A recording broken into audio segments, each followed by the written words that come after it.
Mis hermanos, voy a invitarles a que abran las Escrituras y busquen el Evangelio de Juan. Vamos a estar meditando en el capítulo 18, versículo 12.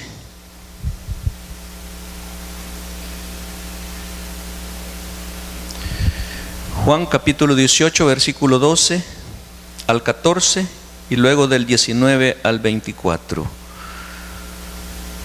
El tema es el mismo tema, el tema central es la pasión de Jesús y el subtítulo, Jesús ante las autoridades del templo, es lo que vamos a estar meditando en esta tarde. El propósito de Juan a través de este pasaje es que podamos creer en Jesús, que Jesús es el Cristo y es el Hijo de Dios. Amén. ¿Ya tienen la porción? Leamos el pasaje juntos. Dice en el versículo 12 de Juan: entonces la compañía de soldados, el tribuno y los alguaciles de los judíos prendieron a Jesús y le ataron y le llevaron primeramente a Anás, porque era suegro de Caifás, que era sumo sacerdote aquel año. Era Caifás el que había dado el consejo a los judíos de que convenía que un solo hombre muriese por el pueblo. Y el sumo sacerdote preguntó a Jesús acerca de sus discípulos y su doctrina. Versículo 20, Jesús le respondió: yo públicamente he hablado al mundo, siempre he enseñado en la sinagoga y en el templo, donde se reúnen todos los judíos, y nada he hablado en oculto. ¿Por qué me preguntás a mí? Pregunta a los que han oído que les haya yo hablado. He aquí, ellos saben lo que yo he dicho. Cuando Jesús hubo dicho esto, uno de los alguaciles que estaba ahí le dio una bofetada diciendo: ¿Así respondes al sumo sacerdote? Jesús le respondió: si he hablado mal, testifica en qué está el mal, y si bien, ¿por qué me golpeas? Anás entonces le envió atado a Caifás, el sumo sacerdote. Oramos. Padre, te damos gracias por revelarnos tu palabra, por permitirnos en esta tarde poder abrir las Escrituras y poder darnos cuenta de tu inmenso poder, porque tú tienes poder para poner tu vida y volverla a tomar. Reconocemos que tú eres el Cristo, que tú eres el Hijo del Dios vivo. Gracias por mostrarnos ese amor, porque no te importó lo que te iba a pasar, te entregaste a sí mismo por cada uno de nosotros para llevar en tu cuerpo la culpa y la carga de nuestros pecados. Por eso en esta hora reconocemos tu poder, reconocemos tu grandeza y te damos gracias. Gracias, mi Dios, por este momento que nos permites poder edificarnos a través de tu palabra y poder aprender de ella. Enséñanos, mi Dios, abra nuestro entendimiento, abra nuestro corazón para poder recibir tu palabra y que tu palabra nos edifique, nos exhorte y nos consuele. Gracias, mi Dios, en el nombre de Jesús. Amén y amén. Si recuerda, los que estuvieron el sábado anterior, ¿recuerdan el tema que estábamos predicando? ¿Sí? Empezamos con el tema, la pasión de Jesús, que es justamente el capítulo 18 y el capítulo 19 del Evangelio de Juan.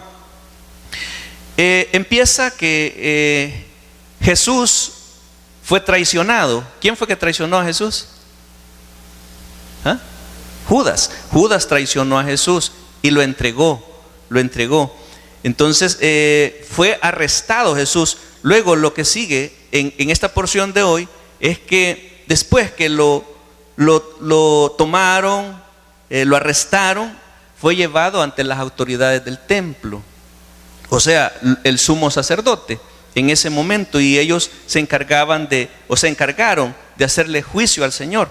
Pero vamos a ver algo importante. ¿Por qué es que nosotros a veces nos desviamos de los propósitos de Dios? Porque yo creo que cada uno de nosotros sabemos cuál es la misión de un sacerdote, ¿sí o no? Conocemos la misión o lo que tiene que hacer, en qué se desenvuelve el sacerdote. Según el Antiguo Testamento vamos a ver cuáles eran los oficios del sacerdote y por qué ellos fallaron juzgando al Señor, condenándolo a muerte, algo que no era a lo que Dios había llamado a los sacerdotes, y ellos condenaron a muerte al Señor. Veamos en el versículo 12, empieza y dice: entonces la compañía de soldados, el tribuno y los alguaciles de los judíos prendieron a Jesús y le ataron, y le llevaron primeramente ¿a quién? A Anás, porque era suegro de Caifás, que era sumo sacerdote aquel año. ¿Por qué razón? Y aquí empieza, ¿por qué razón estos alguaciles o esta compañía de soldados que tomaron a Jesús lo llevaron primeramente a Anás? Si Anás no era la autoridad, no era el sacerdote en función en ese momento. El sacerdote en función era Caifás, y Caifás era el suegro, o sea, era el yerno de Anás. O sea, Anás era el suegro de Caifás. Entonces, pero la razón por qué le llevaron a Anás primeramente.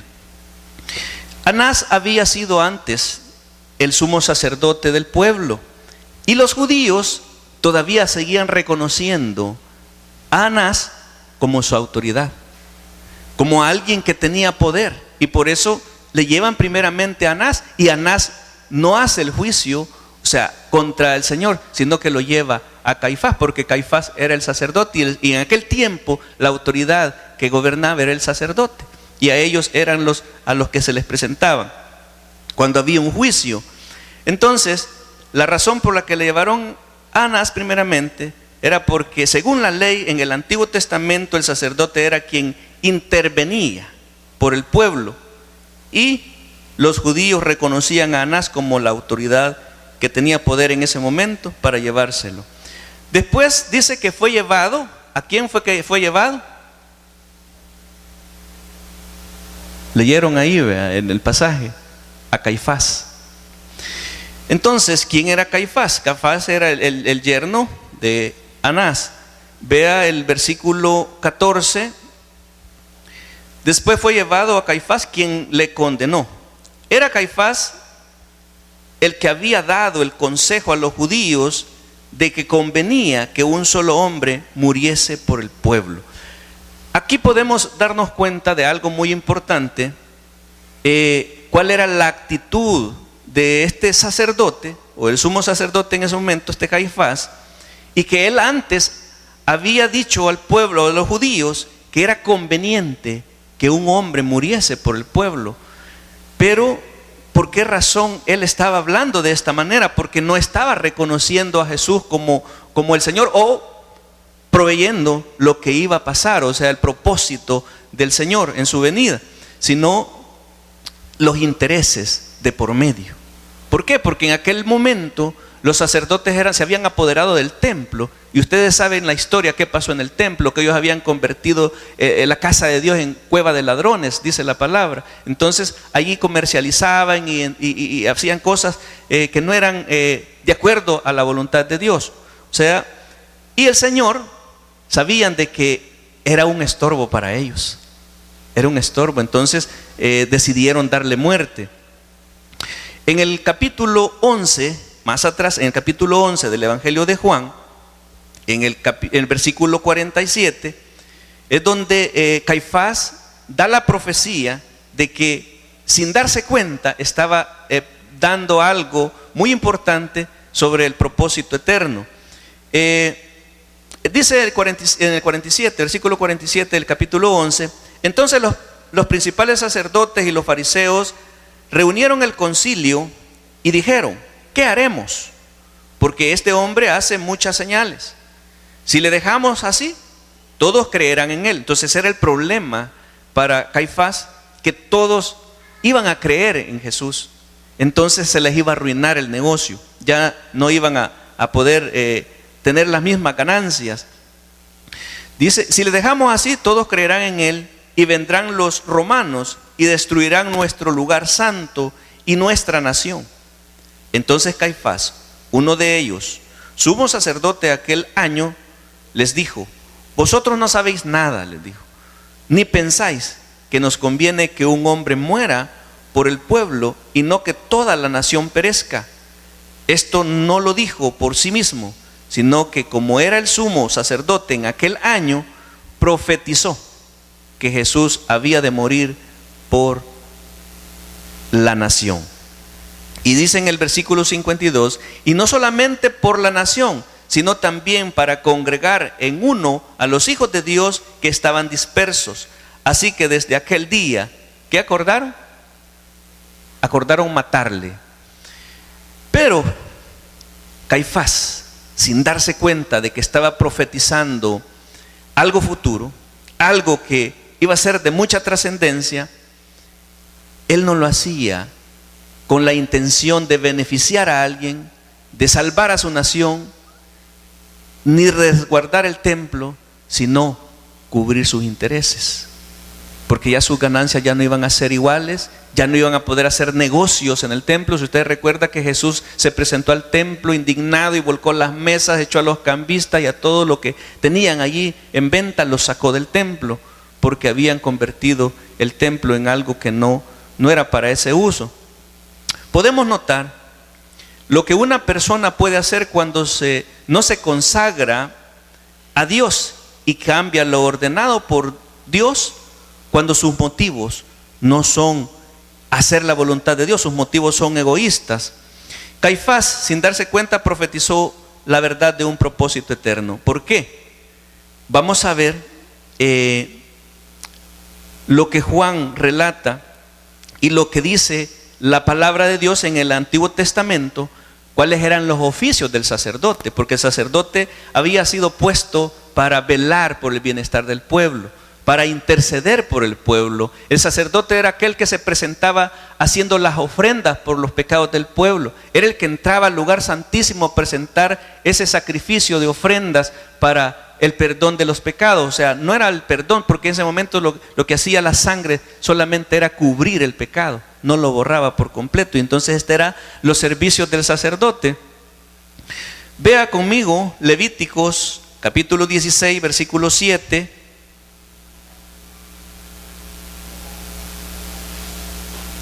Esto es lo establecido según el Antiguo Testamento, que era el primer oficio del sacerdote. Es la expiación, o sea, en el día de la expiación, la ofrenda de 2 machos cabríos. O sea, el sacerdote venía y ofrecía 2 machos cabríos, y vamos a ver para qué uso eran, porque uno era por la ofrenda del pueblo y el otro era para cargar sobre él los pecados del pueblo. En Levíticos 16:7 dice que uno de los machos cabríos era para presentarlo como expiación, y el segundo era para la reconciliación, y sobre él caían todos los pecados y las iniquidades que el pueblo hacía. Después tomará, dice en el versículo 7, después tomará los 2 machos cabríos y los presentará delante de Jehová a la puerta del tabernáculo de reunión, y echará suerte. ¿Quién? Este era en el tiempo de Aarón, sobre los 2 machos cabríos, una suerte por Jehová y otra suerte por Azazel. Y hará traer a Aarón el macho cabrío sobre el cual cayere la suerte por Jehová, y lo ofrecerá en expiación.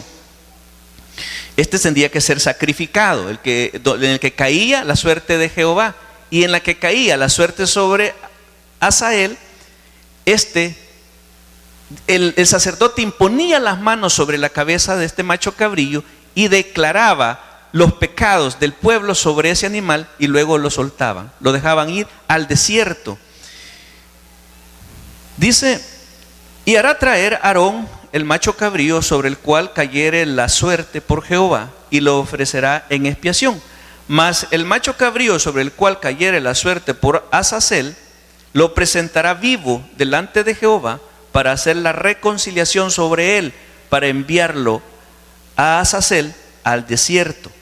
Dice en el versículo 21, y pondrá Aarón sus 2 manos sobre la cabeza del macho cabrío vivo, y confesará sobre él todas las iniquidades de los hijos de Israel, todas sus rebeliones y todos sus pecados, poniéndolos así sobre la cabeza del macho cabrío, y lo enviará al desierto por mano de un hombre destinado para esto.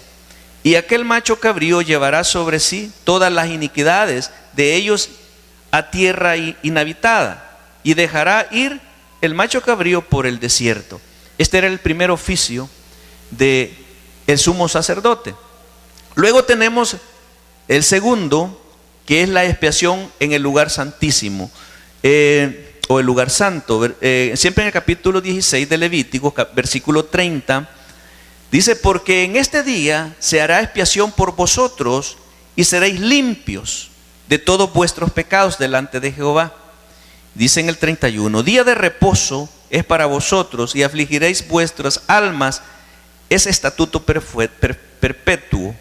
Hará la expiación el sacerdote que fuere ungido y consagrado para ser sacerdote en lugar de su padre, y se vestirá las vestiduras de lino, las vestiduras sagradas, y hará la expiación por el santuario santo en el tabernáculo de reunión. También hará expiación por el altar, por los sacerdotes y por todo el pueblo y de la congregación. Versículo 34: y esto tendréis como estatuto perpetuo para hacer expiación una vez al año por todos los pecados de Israel. Y Moisés lo hizo como Jehová lo había mandado. Podemos darnos cuenta cuáles eran las funciones o la misión de un sacerdote. El sacerdote era aquel que se presentaba al lugar santo y ofrecía el sacrificio por el pueblo, por los pecados del pueblo. Pero ¿cuántas veces lo hacía? Una vez al año. O sea, no era constante. Una vez al año él se presentaba, pero para entrar al lugar santo él tenía que santificarse antes. Y allí es donde habla en Éxodo capítulo 28, usted lo puede leer después, todo el capítulo 28 de Éxodo, es donde habla de las vestiduras sacerdotales. Y allí hay, ¿cómo se llama? El efod, el pectoral, el manto del efod, la mitra. O sea, son las vestiduras que llevaba puestas el sacerdote. Pero cada una de ellas representa algo muy importante. Por lo menos, por decir, el efod llevaba el nombre de ellos, o sea, de los del pueblo, delante de Jehová sobre los dos hombros, por memorial. O sea, significaba que en el efod llevaba los nombres del pueblo. El pectoral también era una bolsa en la cual llevaba, dice, unas piedras preciosas. Esta simboliza que Jesús es la piedra angular, en la cual también cada uno de nosotros dice que se nos ha sido dado una piedra en la cual están escritos nuestros nombres. Amén. El manto del efod era algo que se ponía sobre el chaleco o el saco, y esa llevaba unas campanillas prendidas, las cuales cuando él entraba al lugar santísimo, si esas campanillas no sonaban, era porque había muerto y ya no iba a salir de ese lugar. Era porque había muerto y ya no se oía el sonido de las campanillas. Es porque no estaba preparado para entrar al lugar santísimo. Y luego tenemos lo que es la mitra. La mitra, esto era como una placa de oro en la cual había impreso el nombre de santidad a Jehová. Entonces el sacerdote se la ponía sobre la frente, y eso significaba que él estaba preparado para poder entrar al lugar santísimo y ofrecer los sacrificios por el pueblo. Pero Jesús es el sumo sacerdote, es el santo de Israel, y él se presentó al sacrificio llevando él inscrito nuestros nombres. Amén. ¿No se alegra usted de eso? Que nuestros nombres estén inscritos en el libro de la vida del Cordero, porque el Cordero inmolado es Cristo Jesús.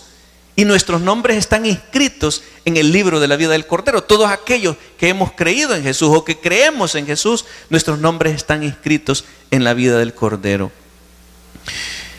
El sacerdote en aquel tiempo cambió la misión de su servicio, porque ¿cuál era la misión del sacerdote? ¿Cuál era? Ministrar al pueblo, intervenir por el pueblo. ¿Y qué hizo el sacerdote en este caso? Dictó sentencia. Muchas veces nosotros cambiamos nuestra misión, cambiamos lo que Dios nos ha mandado a hacer. ¿Por qué? Porque los propósitos de Dios nos ha creado para un propósito, pero nosotros muchas veces cambiamos nuestra visión, cambiamos nuestra misión y hacemos otras cosas. El sacerdote, él estaba constituido para velar por el bienestar del pueblo, para interceder por el pueblo, pero aquí lo que hizo el sacerdote fue condenar, fue juzgar algo que no había sido puesto para eso. Muchas veces nosotros podemos hacer lo mismo cuando nosotros nos desviamos de los propósitos de Dios.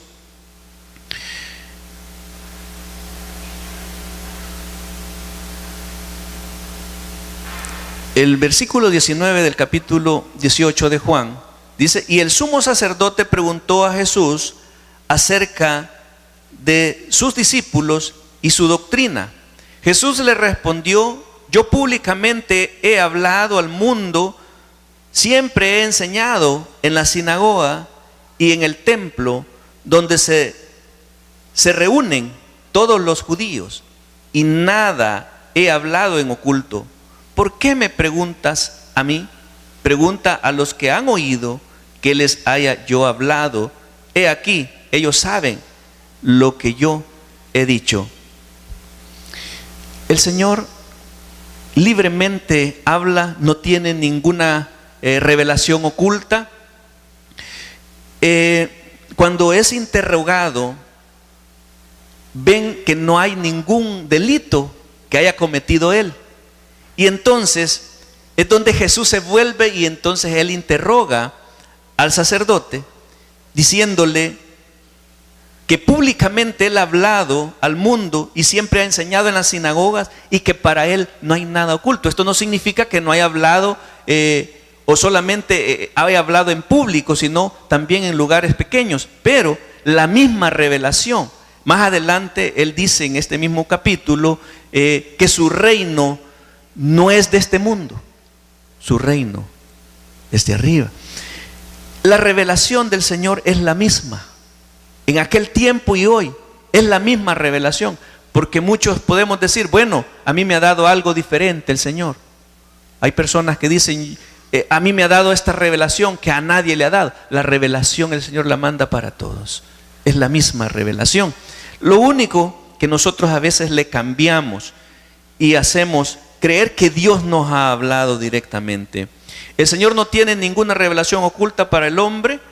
El mismo mensaje es para todos. Versículo 22. Cuando Jesús hubo dicho esto, uno de los alguaciles que estaba allí le dio una bofetada, diciendo: ¿así respondes al sumo sacerdote? Jesús le respondió: si he hablado mal, testifica en qué está el mal, y si bien, ¿por qué me golpeas? Antes habían acusado a Jesús por un blasfemo, porque él había dicho que él tenía poder para poner su vida y poderla tomar nuevamente. Y también había dicho que el templo iba a ser destruido y en 3 días él lo iba a reedificar. Pero vea cuál es la actitud de estas personas cuando interrogan a Jesús. No le hacen las preguntas. ¿Por qué le estaban preguntando? Los que interrogaron a Jesús, ¿por qué le estaban preguntando? ¿Qué fue lo que preguntaron? según el relato de Juan, ¿sobre qué le estaban preguntando? Sobre sus discípulos y su doctrina.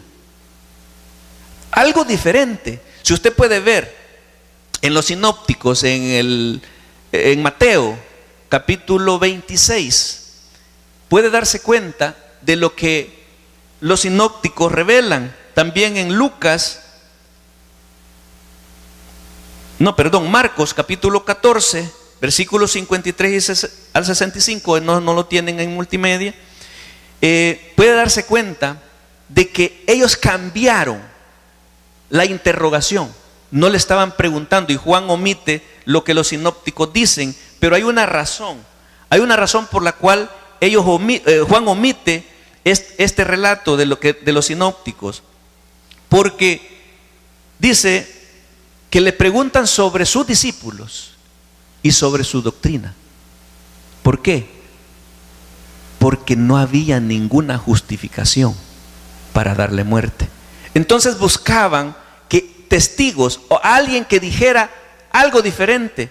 Entonces no concordaban en las respuestas, en las ¿cómo se llama? Lo que se decía de él no concordaban. Entonces, en la interrogación que le hacen al Señor, dice que se presentaron testigos falsos, hablando algo diferente. Este ha blasfemado, dice ser el Hijo de Dios, dice que Él destruirá el templo puede ser destruido y luego Él lo va a reedificar. Pero Él estaba diciendo algo cierto, pero no estaba refiriéndose a un templo o algo material, algo físico, sino espiritualmente. Estaba refiriéndose a su muerte, de qué manera Él iba a morir, que Él iba a ser sacrificado, que iba a morir, que iba a ser traicionado, que lo iban a negar. Más adelante vamos a ver esta parte cuando Pedro lo niega. Iba a ser desechado, negado, iba a ser arrestado, iba a ser crucificado, pero asimismo también iba a resucitar.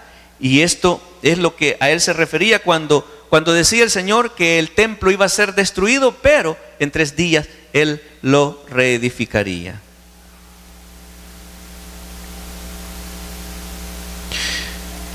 Dice, cuando Jesús hubo dicho esto, uno de los alguaciles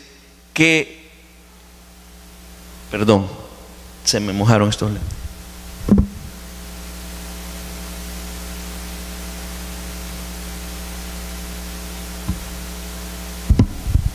Dice, cuando Jesús hubo dicho esto, uno de los alguaciles que estaban allí le dio una bofetada diciendo, así respondes al sumo sacerdote.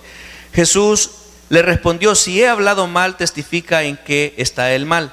Y si bien, ¿por qué me golpeas? Algunos acusaron al Señor de blasfemo y de no vivir lo que predicaba. Y Él continúa poniendo la otra mejilla para sus acusadores. ¿Por qué? Porque había una ley de que cuando ustedes recuerdan que decía diente por diente, ojo por ojo, o sea que el que haga esto de esa misma manera debe de tratársele. Esa era la ley del pueblo, pero el Señor decía algo diferente.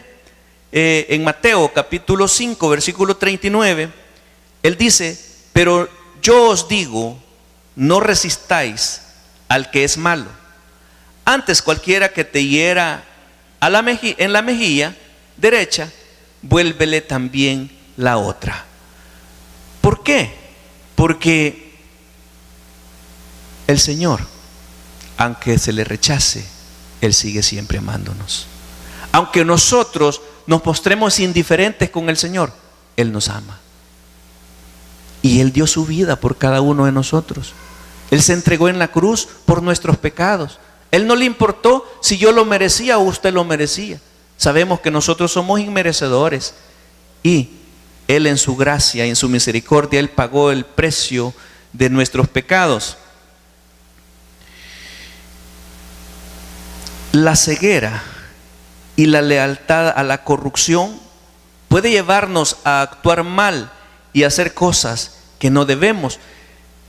Estos alguaciles y los que prendieron al Señor ellos estaban ciegos y tenían una gran lealtad al sumo sacerdote. Y el sumo sacerdote no era alguien sencillo, era alguien corrupto, era alguien que no sabía valorar, era alguien que se había desviado de los propósitos de Dios. Pero este hombre, en su ceguera y en su lealtad, ellos cometieron el error de condenarlo al Señor a muerte. Asimismo nosotros debemos de tener ese cuidado de no convertirnos en jueces. Muchas veces nosotros hacemos algo de lo que Dios no nos ha llamado a hacer. Empezamos a señalar cuando vemos los errores en otras personas, empezamos a criticar, empezamos a juzgar. El Señor no nos ha creado para eso. El Señor no nos ha puesto, Dios no nos ha puesto sobre esta tierra para que nosotros seamos jueces, sino testigos de todo su poder, testigos de sus maravillas. Él nos ha creado para eso. Él nos ha creado para bendecirnos y que seamos de bendición para los demás. Amén. ¿Está de acuerdo conmigo en eso? Para eso nos ha creado, pero muchas veces nosotros confundimos las cosas, hacemos las cosas al revés y actuamos mal. Entonces debemos de tener ese cuidado de no convertirnos en jueces contra los demás y cambiar lo establecido por Dios para el propósito para el cual Él nos ha creado. El sumo sacerdote, sin darse cuenta, él profetizó algo muy importante para todo el mundo, para cada uno de nosotros, porque esa misión que Dios le había dado al sacerdote de interceder o de intervenir en favor del pueblo, él lo convirtió en una condena, en una sentencia a muerte a alguien que pagó el precio de nuestros pecados, alguien que llevó en su cuerpo la culpa y la carga de nuestros pecados. Amén. Le voy a invitar a que cierre sus ojos. Padre amado, te damos gracias